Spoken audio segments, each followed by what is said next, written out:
Hey, honey? Yeah, what's up?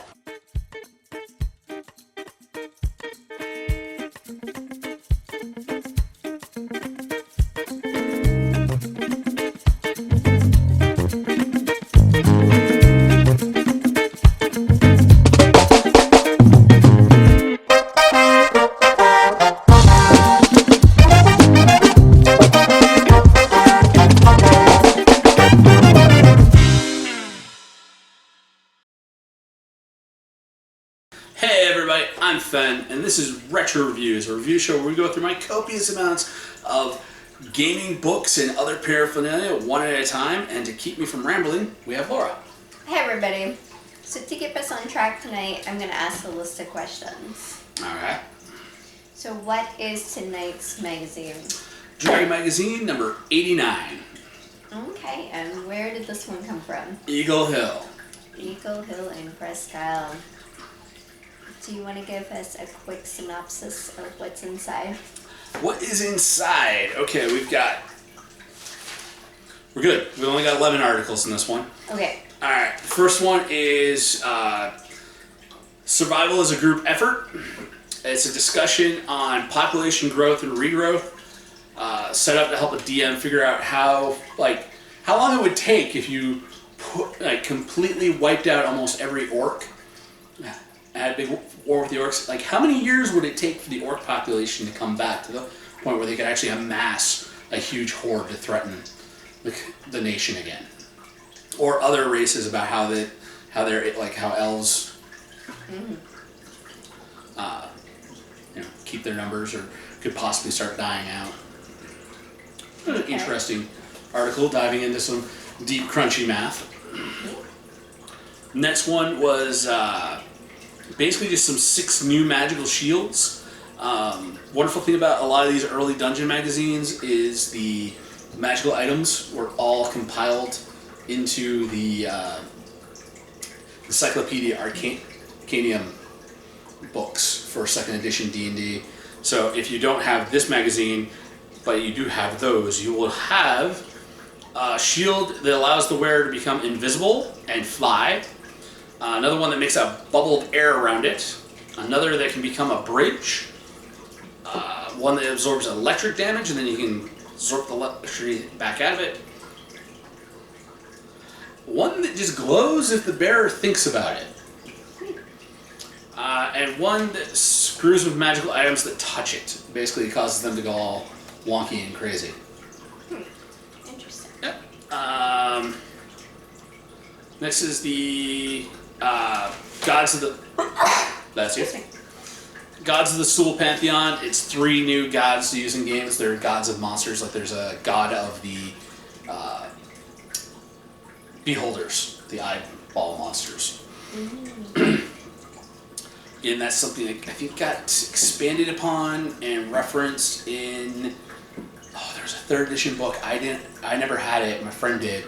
That was like the Book of Vile Darkness, but for like abomination monsters.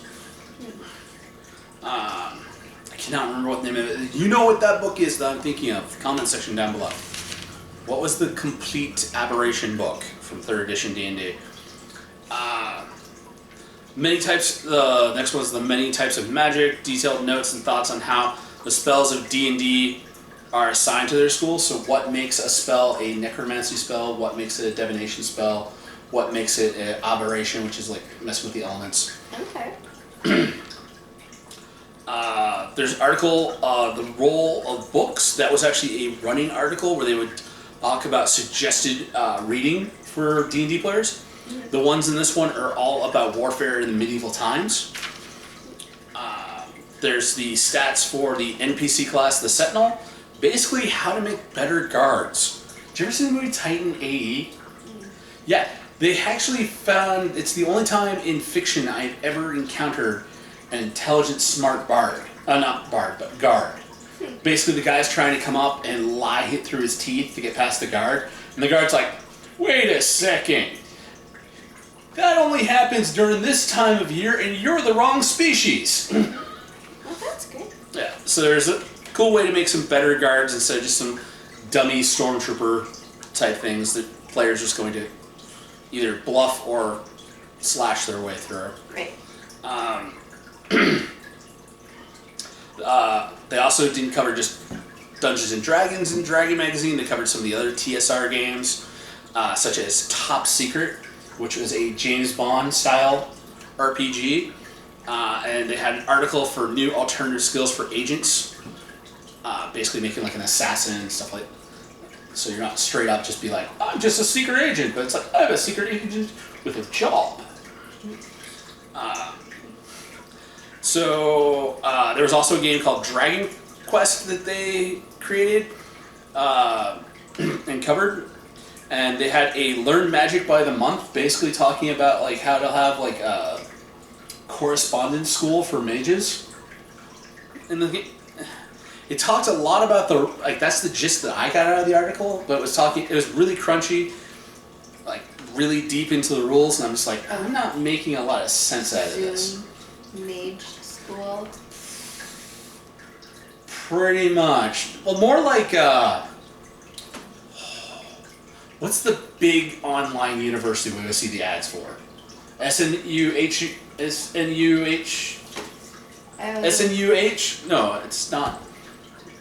Southern New Hampshire University. Yes. Yeah. And University of Phoenix. University of Phoenix, DeVry University. Yeah. Yeah, talking about how to create magic systems like that. Which actually was in like did you ever see the movie Bedknobs and Broomsticks? Yeah, I don't remember it so well. There was a witch who, in like World War II Britain, would subscribe to this guy's like mailing service. She'd send him like a money order every month, and he'd send like part of a spell book he found out to the people that sent him like 20 quid. That's funny. Yeah. Creature Catalog was the next article. New monsters such as this one had like a bunch of plant-based monsters, exploding toadstools, pitcher plants like the giant carnivorous plants, giant monstrous Venus flytraps, and killer whales. It seems like one of these doesn't belong here. Well, there was a couple of nautical ones, but I was just like, those are the four that really stood out to me. Okay. What is a monster worth? How to So there was always like a lot of like math to try to figure out when you created a new monster to figure out how much experience points it was worth.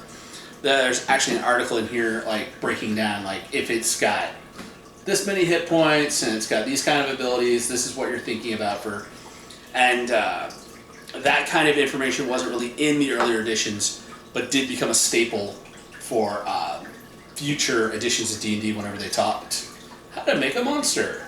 So right. That was cool. That was cool. And that is, that short this week. There's only 10 articles in the magazine. Yeah.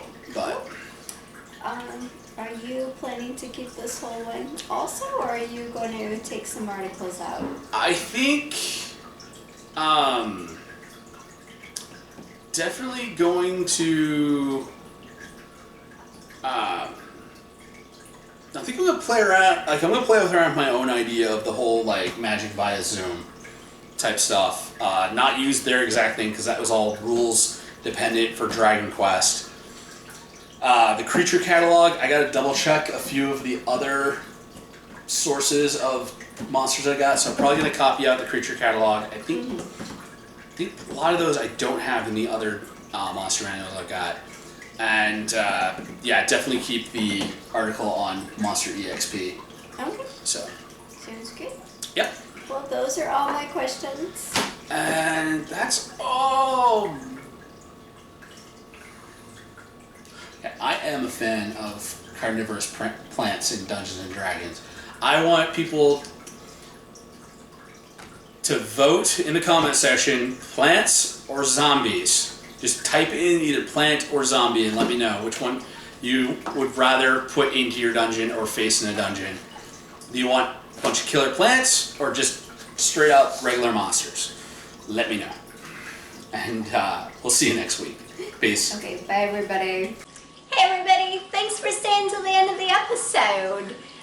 Remember to like, share, subscribe. Follow us on Facebook at Board Barista Productions. And if you want to support us, Patreon link at the bottom.